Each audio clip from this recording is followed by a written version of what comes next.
Hello, and welcome to Soothing Pod's Sleep Stories. My name is Arif, and tonight I will be your guide as we embark on a journey that will guide us through the sleepy, peaceful worlds of the people of antiquity.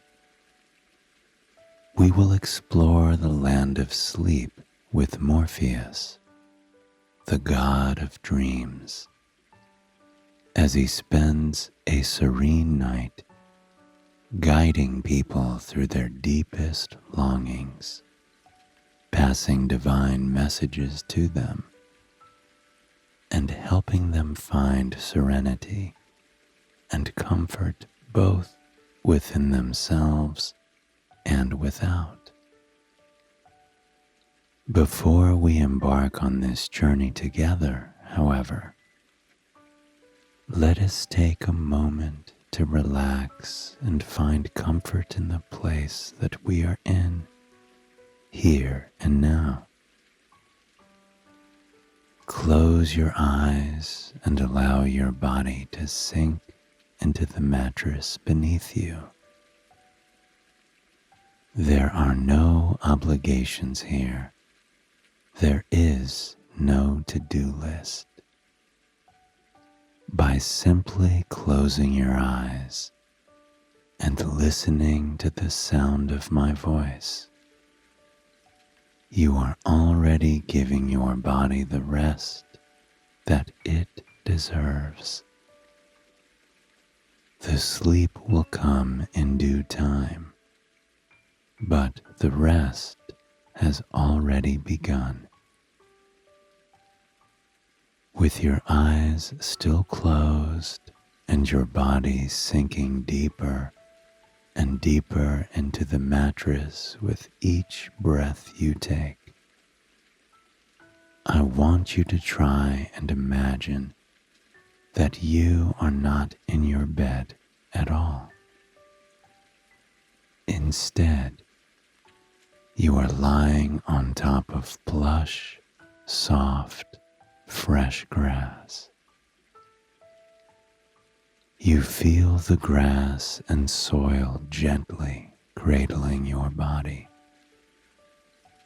inviting you to let go of any tension you might be feeling and simply be. You can smell the bright, citrusy aroma of the grass around you and the earthy, soothing smell of the soil beneath you. But along with those lovely, relaxing scents, there is something even more beautiful that you are breathing in with each breath. You smell wildflowers, and when you look around you, you discover that you are not just lying in the grass. You are lying in a stunning, expansive field full of beautiful wildflowers. The world around you is a mosaic of pink, orange, yellow, blue, green, purple. A rainbow splashed across the delicate and wild petals of the flowers that are peppered around this meadow. You breathe in a little deeper, feeling that fresh air fills your lungs with nourishment, and that freshness brings instant relaxation.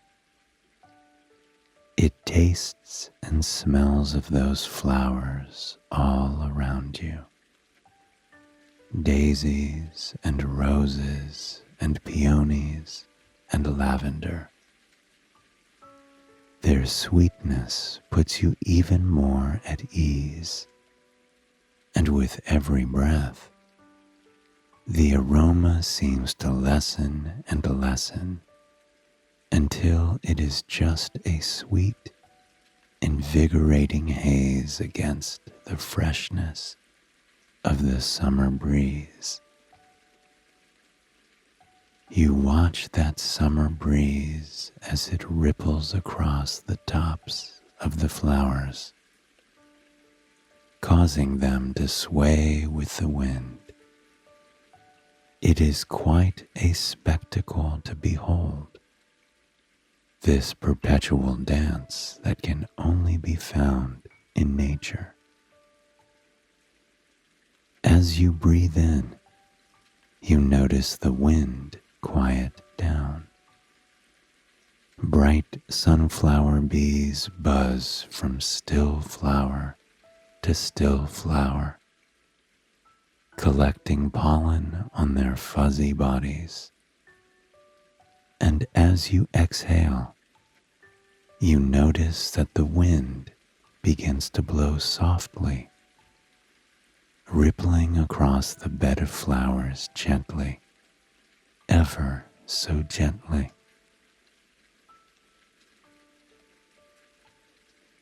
You breathe in, noticing the stillness around you. The bees on the flowers popping against the color of their petals. And then you breathe out, watching that breeze glide and dance over the flowers. You breathe in, watching the flowers nourish the bees as your breath nourishes you. And then you breathe out, watching the breeze ripple across the tops of the beautiful flowers. With each inhale and each exhale, you feel more and more relaxed. Overhead, a few flowers are whisked away on the sweet, soothing summer breeze. They dip and dive, rise and fall, flying through the air without a care in the world. You follow them along the horizon until they finally land on the far side of the field and begin to rest, much like you are now. You watch a yellow petal catch the wind overhead. It dips and then rises, swoops to the right, then to the left, until finally it lands softly in a patch of evergreen grass on the far side of the field. As the petal lands, you feel a sense of peace wash over you.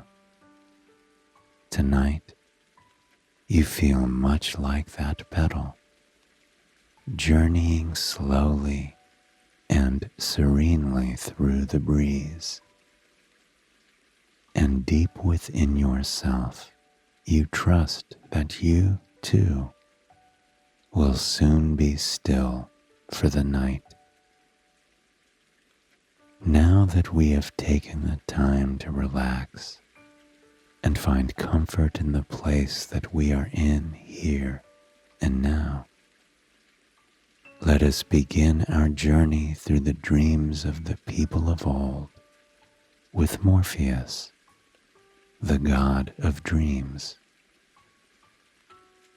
The land of dreams was a remarkable, wonderful place found in a rather peculiar setting.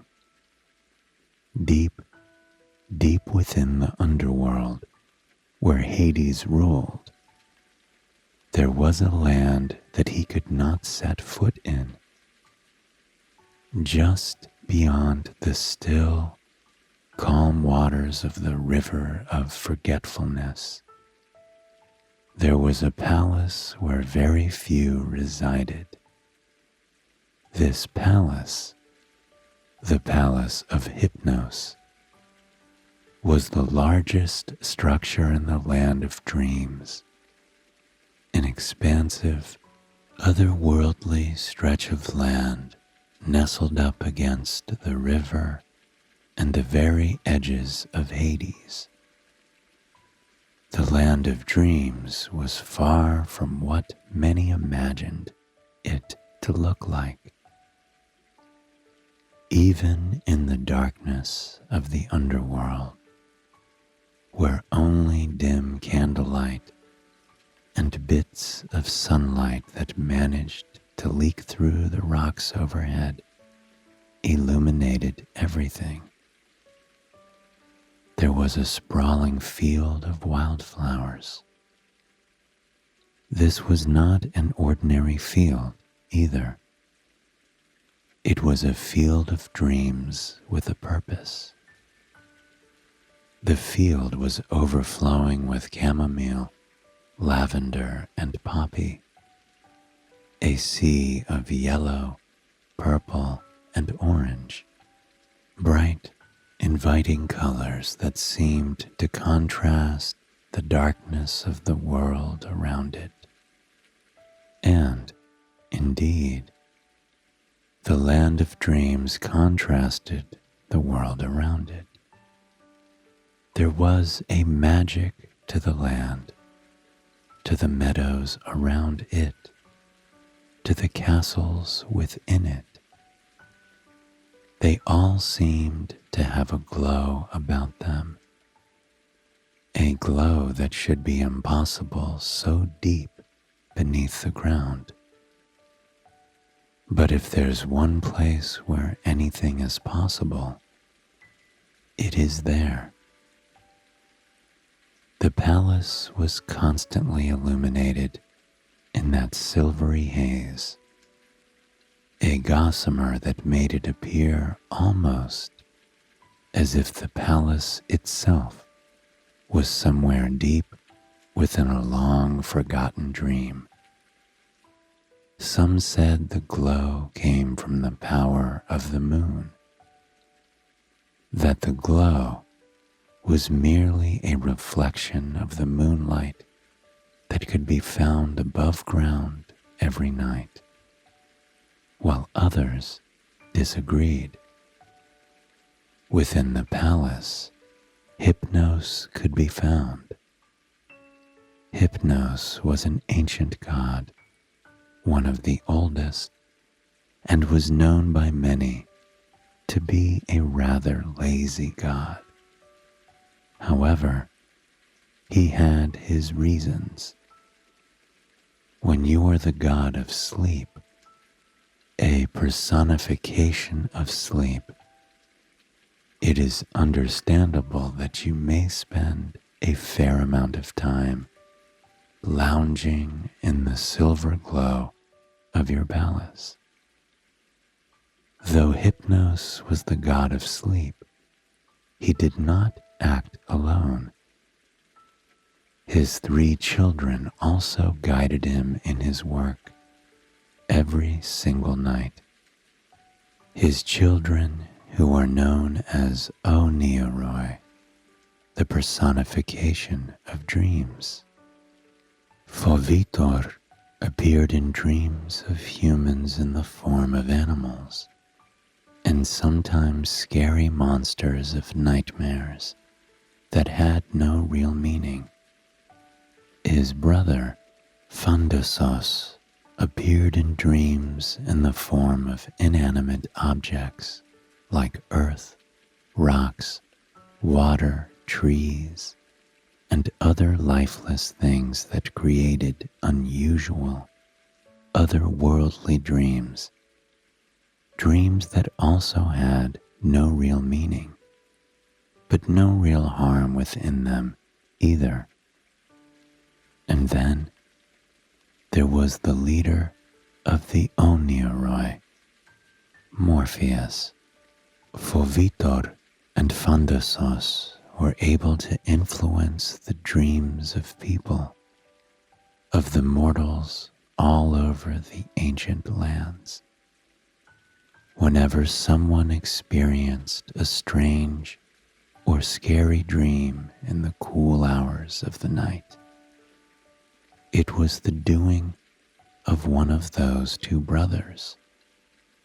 Morpheus, on the other hand, wasn't a god of nightmares, nor of fantastical journeys through the human mind. Morpheus was able to influence dreams in a prophetic, positive way. Often, he even took it upon himself to save humans from the nightmares or strange fantasies his brothers plagued them with. He observed the dreams around the land, making sure everyone was getting exactly what they needed. But it wasn't just humans that Morpheus was able to influence. Unlike his brothers, Morpheus was able to influence the minds and dreams of powerful rulers, gods, and goddesses. His powers within the safety of dreams were unmatched, a great power that allowed him to positively influence the world around him. And truly, that was the ancient god's goal.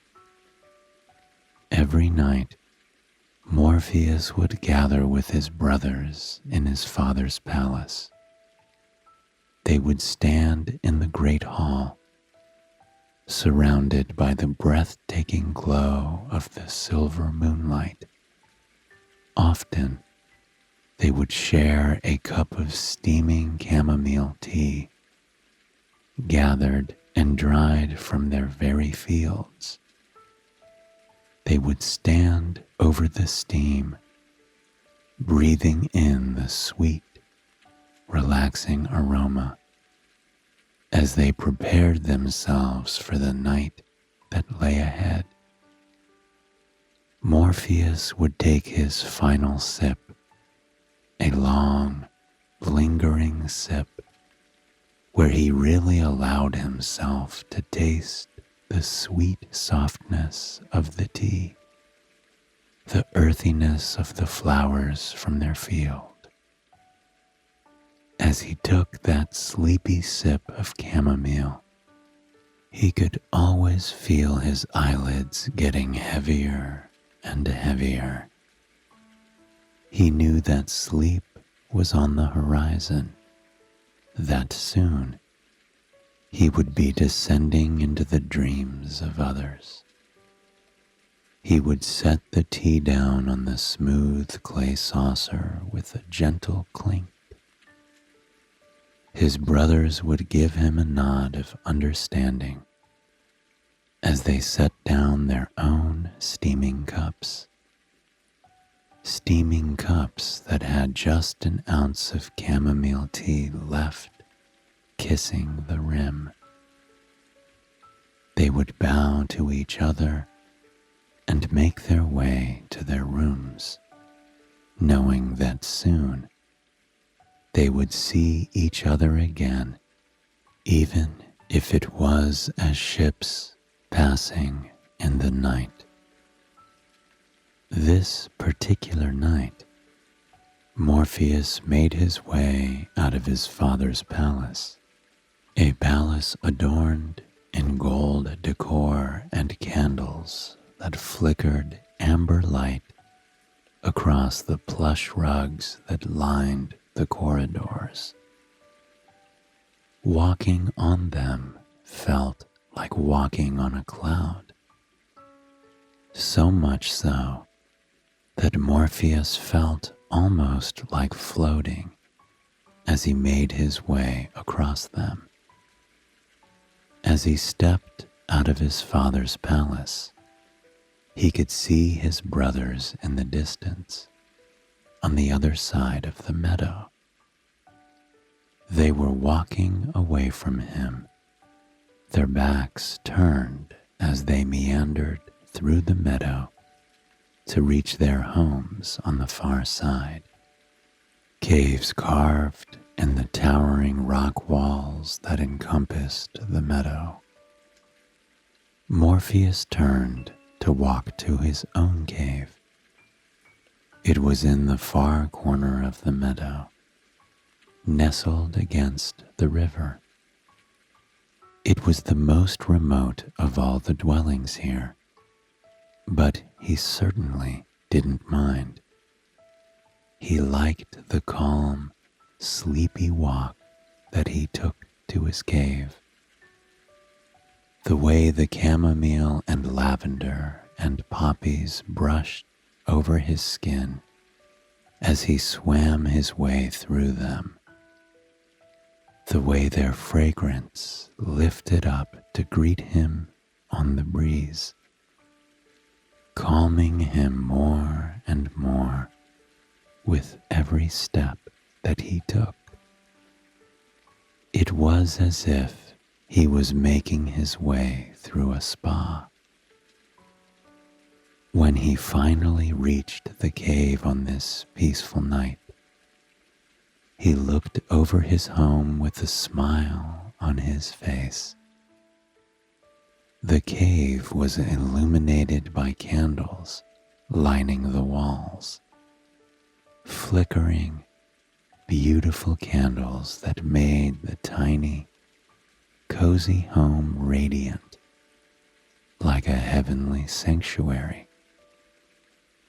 They were magical candles, candles that could burn endlessly, with wax and wicks that changed color whenever Morpheus wanted them to. Tonight, they were a warm, comforting orange, a color that matched the flowers blanketing the floor of Morpheus's home. Poppies took up every inch of space on the floor of his cave. It was his own little sea of orange and yellow, a brilliant mosaic of warmth in a place so remote and secluded. But they weren't ordinary poppies. They were magical poppies, poppies that did not break or bend under his steps. As he made his gentle steps across the floor, the poppies would spring back up into their original position the moment he removed his foot from them. They were full of the magic of sleep, and they themselves helped make Morpheus sleepy. He waded through the beautiful poppies, watching as their petals gently bent and then sprung back into place as he brushed against them. He crawled into bed, a plush, cozy bed tucked away in the back of the cave. He sunk into it the moment that he lay down. The bed itself seemed to embrace him, contouring perfectly to his body and welcoming him to a night of peaceful, tranquil rest. He pulled several blankets over his body, heavenly blankets made of freshly woven cloth by one of the godly artisans. The weight of the blankets pressed down on his body in a way that made him feel safe, secure, and incredibly comfortable. The moment the soft blankets pressed down on him, his eyes began to close. The fragrant aroma of the poppies danced over his body, urging him towards sleep. A gentle breeze swept in the room, adding a chill to the space that only made the blankets over his body feel more warm and comfortable. And gradually, just as the blankets had risen up over his body, sleep came over him. For a few moments, he was in that sparkly, wonderful place between being awake and asleep. All he could think about was how comfortable the bed felt, how wonderful the poppies smelled, how incredibly calm he was as the lure of sleep became increasingly powerful. And then he was asleep. But sleep for Morpheus was very, very different from what other people experienced in that state. Because as soon as Morpheus's eyes closed and he was fully asleep, his soul would separate from his body. On this cool, peaceful night, Morpheus gracefully and painlessly floated above his body, shaking away the sleepiness from his body and stretching in the cool night air. For when he was asleep, and when the world was asleep, was when Morpheus did what he was made to do. He unfurled his wings, taking a deep breath as he did so. His wings unfurled from his back, beautiful snow-white wings that looked like they belonged to an angel. They had been a gift from his uncle Thanatos, who bestowed them upon him at a young age, so he could reach those who were struggling in their dreams with ease. His wings allowed him to help those who had been caught up in nightmares, but they also allowed him to carry his father, Hypnos, when it was needed. His father was the only one living in the land of dreams, without wings aiding him, and it was often up to Morpheus to carry him through the beautiful landscape to do his job. Ready for another night of tending to people's dreams, Morpheus drifted out of the cave, feeling the refreshing night air breeze over him as he flew just above the flowers. He felt them brush against his skin as he glided over the meadow with his arms outstretched. His wings flapped gently against his back, allowing him to sail effortlessly like a bird through an indigo blue sky. Then Morpheus came in for a landing before a set of gates.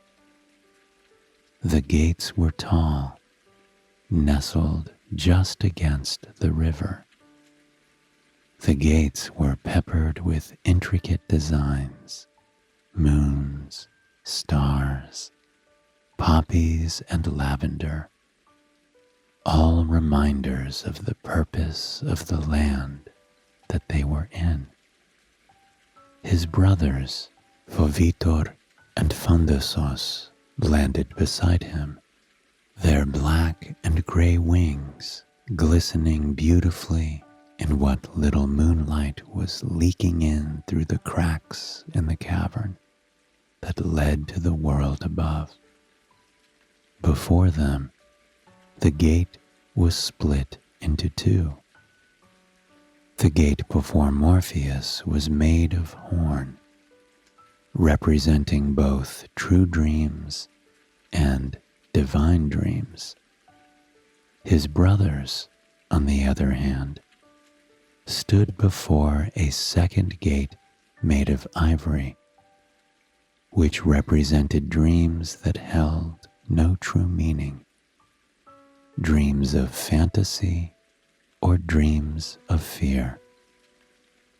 On this night, as he did most nights, Morpheus gave his brothers a little nod, and as soon as he did, the gates before them flew open, giving them access to the full world of dreams just beyond.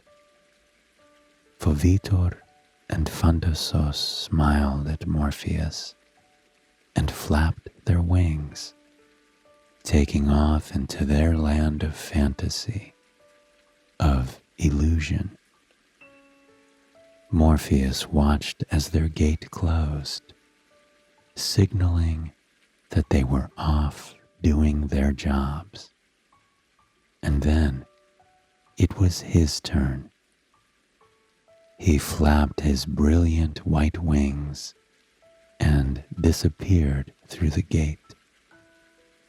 There was a flash of dazzling, soft light that was made up of swirling colors. It was as though he was watching a painter, mixing watercolors in a glass.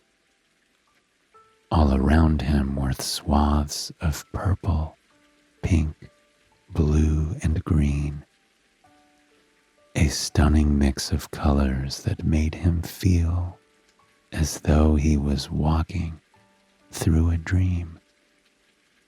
And then he found himself floating in an otherworldly place. There was plush grass beneath his feet, a pathway lined with lavender and wild chamomile on each side, like they had been planted there to welcome him to this place. This was where Morpheus could reach out to those in dreams. Unlike anyone else, Morpheus could reach out to the gods, goddesses, and rulers of the world. He had the ability to take any form he wanted and mimic any human he pleased. And because of his kind soul, Morpheus used this ability for good each and every night. This night in particular, Morpheus set out to help some humans that he knew were struggling. He had heard a woman praying to Zeus at her bedside only hours earlier.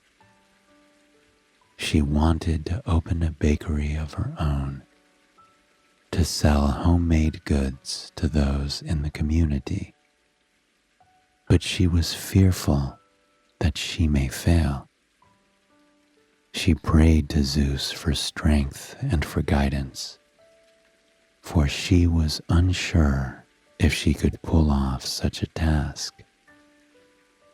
Morpheus knew in his heart that the woman could be successful, and so, with kindness and patience radiating through his being, he waited for her to fall asleep.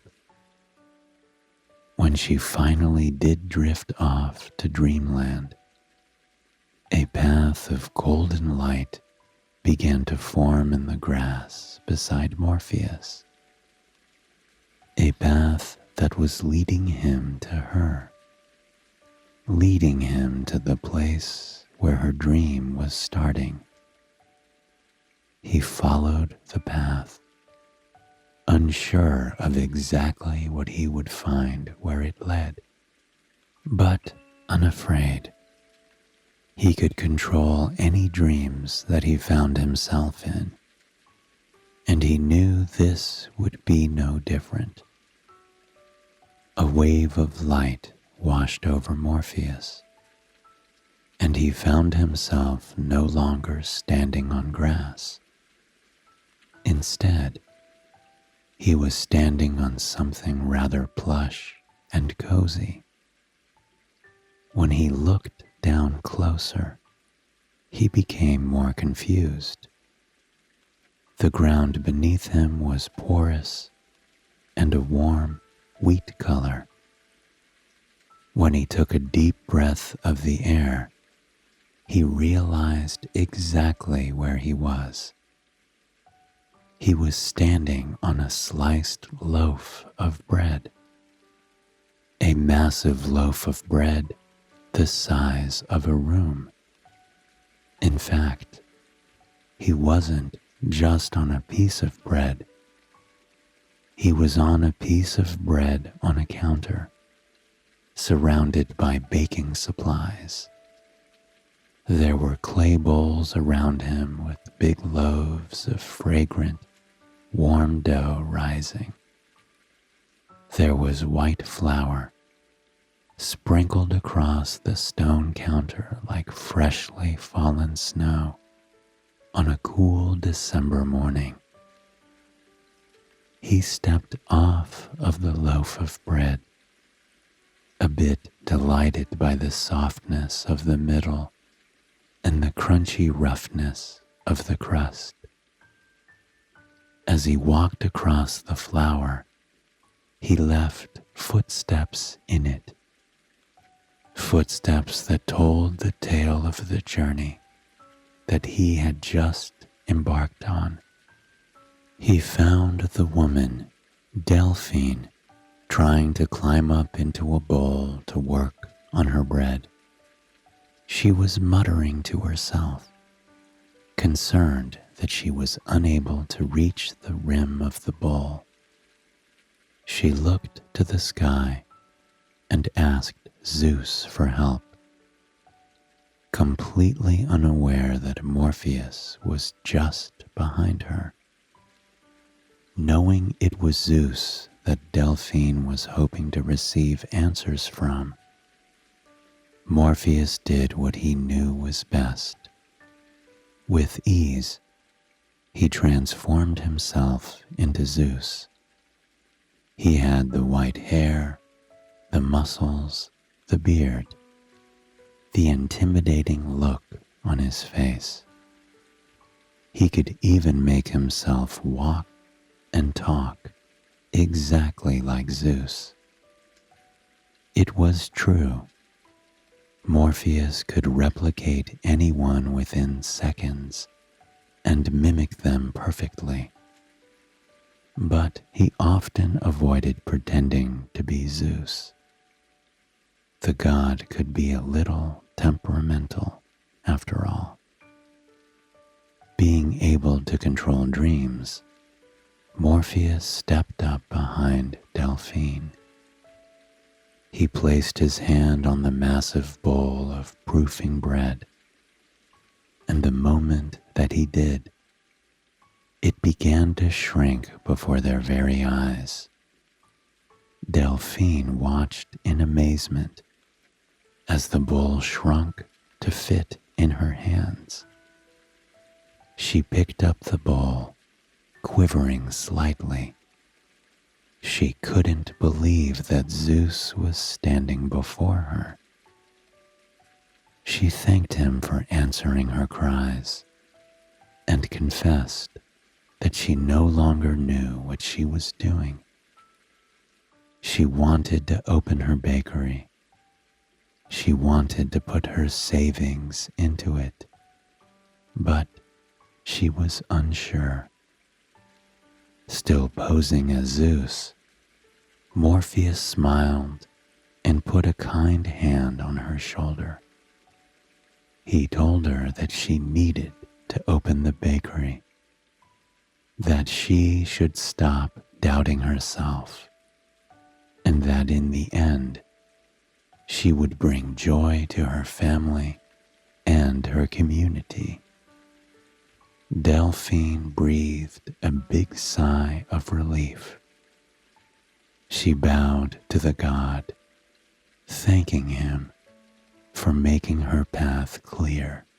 Happy tears welled in her eyes as she worked on the bread in her bowl. It, much like her dream, was much more manageable now that she had heard those words from Zeus.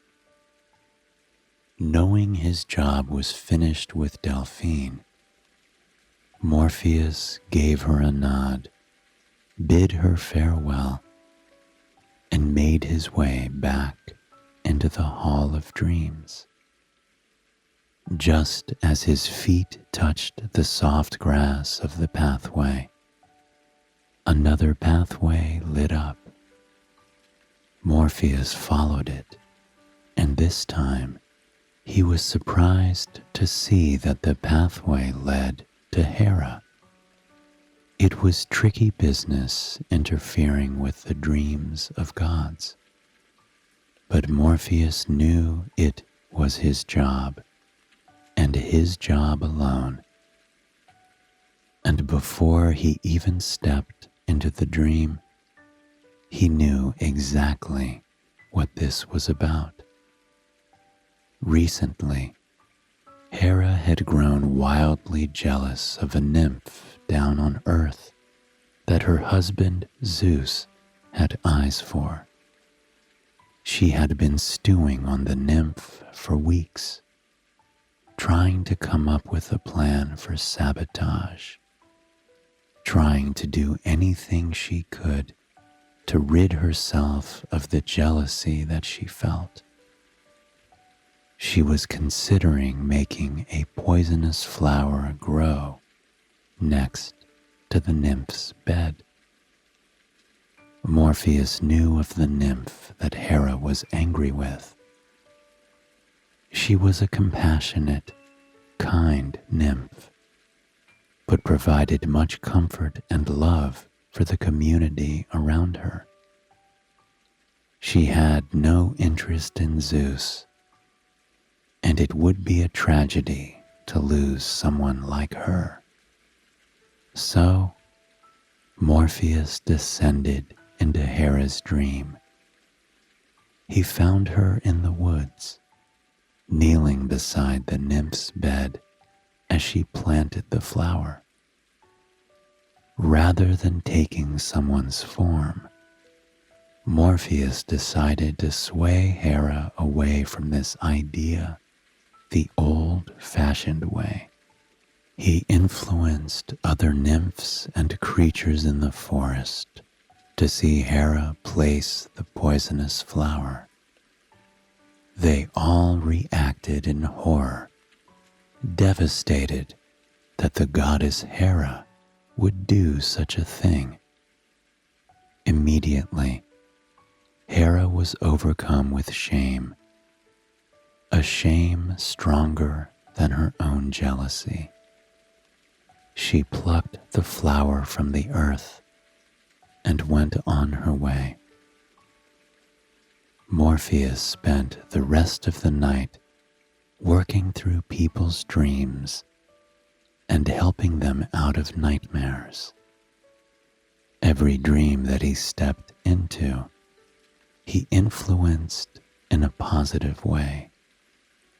He urged a king not to go to war. He convinced a soldier to return home and propose to the woman he loved. He helped some of the gods and goddesses make important decisions that would better the world.